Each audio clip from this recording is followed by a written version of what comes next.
this is Narelle from Sew Society, bringing you tool tips, and we're going to be having a look at the loop turner today, and that is to make long tubes such as spaghetti straps and wider straps. So we'll just go over to the sewing machine now and get started. When you're making your loops, your spaghetti straps, you'll work out what your preferred method is. I like to use the loop turner, which is this little gadget here. It's fairly inexpensive, and it just makes the job really easy, and it has the instructions on here to tell you how to use the loop turner, and it gives you examples on the back of what you can use it for. And it says Chinese ball buttons, button loops, frog closures, shoulder straps, string belts, etc. So that's what we're going to be working on first of all. I've got one that is off the card that I use, and we're going to be doing two different types. One is on using stretch fabric, and one is using non-stretch or woven fabric, which is the light pink one.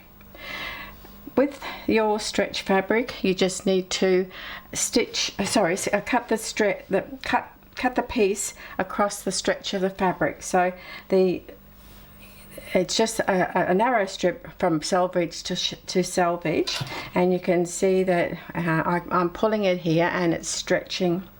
I have done a very small 6mm or 1/4 inch seam allowance there. I've used a contrasting thread, hopefully that you'll may be able to see that. And this, between the stitching line and the fold here, is going to determine the width of your strap. Now, it's best to leave the seam allowance on your loop, because when you pull it through, that adds a little padding to the inside of your loop to fill it out. So to use the loop turner, you can see that it has a ring on this end here, and then on this end you have a hook right there at the end, plus you've got this tiny little flap here, and that will close over, and I'll just show you how that operates.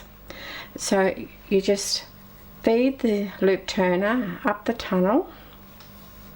Oh, it's come through one of those holes. This is a very loose, lacy look knit fabric, so you just have to be careful that it doesn't come out of the holes, which this is doing to me. Goodness me, just a minute, I'll just put it on a flat surface. There we are, that's working better. Okay, now we're out to the other end, and you can see that I've got the little hook there and the little flap there. I'll just put it where you might be able to see it better. Now, turn it so that the hook is on the outside there like that, and the fabric goes up into the crook of that hook, and then with that little flap, just with your fingernail, get the flap to pierce the fabric, and then the little flap closes up onto the hook there. Now it doesn't have to close up and click or anything, it's just going to, with the pressure of you pulling the strap through, it's just going to hold that little flap closed. So what I like to do is, if you've got somebody to hold it for you, well and good, but if you're working on your own, I find I come over to the sewing machine and I loop the ring over my thread holder, and I'm going to be applying slight pressure on this end here all the time to make sure that that little flap doesn't open up, because if that opens up, the fabric will come off the hook and you'll have to start again. So I'm just maintaining slight pressure there, and then I'm just pulling the loop through, pulling, and then just keep pulling it down onto there until you get to the hook, and then it's easier to take the fabric off the hook and pull it through by hand. So there we are, we're through now. So I'll just take that off the thread holder and then open up the little flap and unhook the fabric, and then you just get it and you just pull it through like that. So there you are, there's your first spaghetti strap, and you can see it's nice and padded from that seam allowance. Now if you're using it on a woven fabric, you have to, oh well, you don't have to, it's best if you cut your piece of fabric on the bias.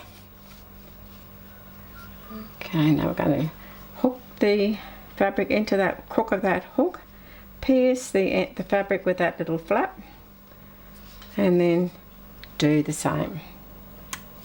Maintain pressure here so that the little flap doesn't come loose. And if you find you're having trouble getting it, once we get it started, to pull it through, you might like to take it off and trim the seam allowance because there's too much bulk to pull it through. This is just a little bit thick there, just needs a little bit of coaxing. So here we go, it's working now. So just pulling it through, just go steady, steady.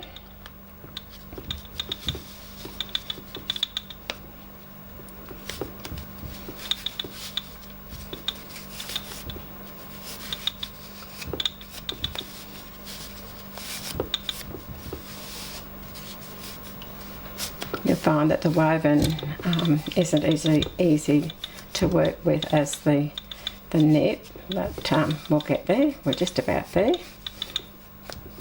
I can see that the hook is just about there at the end. Yes, there it is. So grab the hook, take it off, the loop off the thread holder there, and do the same thing, just pull it through. So there you are, there's your spaghetti strap done on a woven fabric. Now the other method is if you don't have a loop turner or anything to pull it through, I've just got a demonstration piece here where I've just used a length of just normal ribbon, narrow ribbon, and I have stitched across the top there. I've laid the ribbon in between the two right sides and then stitched across the top and then down the sides. Now this one, it's best if you have two people, it's easier, but you can work it through just with one. It takes a little bit to get started, and then when you get started you can just pull the other end of the ribbon and it pulls it through. Just needs a little bit more coaxing, this one.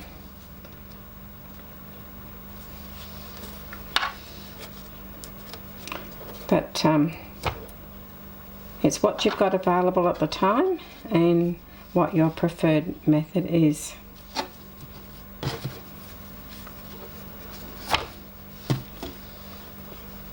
Sometimes it's even easier to get a sharp edge and put it there just until you get it started.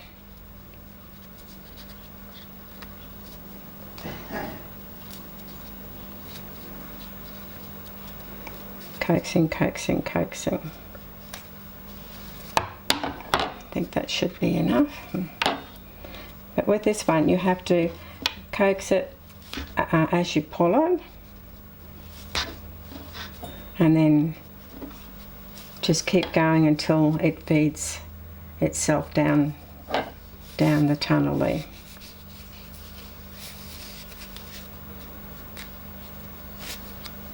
There it's going now.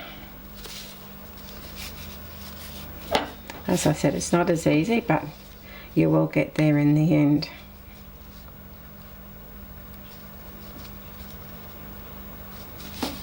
There it is, the green ribbon has disappeared from the other end there.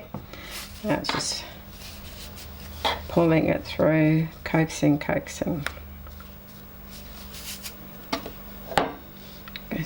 With your fingernails, just grab one of the layers of fabric and pull.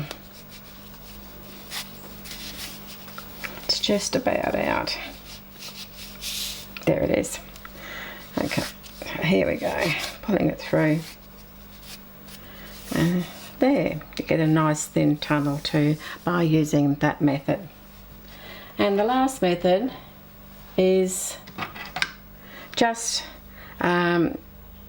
with a blunt pencil or something like that. You just put it in the end there, and I just let the other end of the pencil rest against me, and then you just pull it through like this.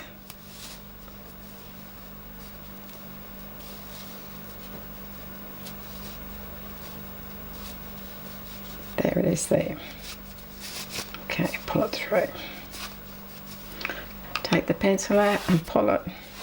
With that method there, because the pencil is a lot thicker than your loop turner, your tube or your spaghetti strap ends up by being a little bit wider. You can use, as an alternative to a pencil, you can use a empty reel, thread reel, and then you just poke the pencil down inside the thread reel, and it works just the same. Basically, whatever you can find that's around to be able to just poke it through without making holes in your fabric, you can make a success of your loops. Okay, well, I hope you've enjoyed this tool tips, and that what I've shown you today will make your making of your loops easier. Happy sewing, and goodbye for now.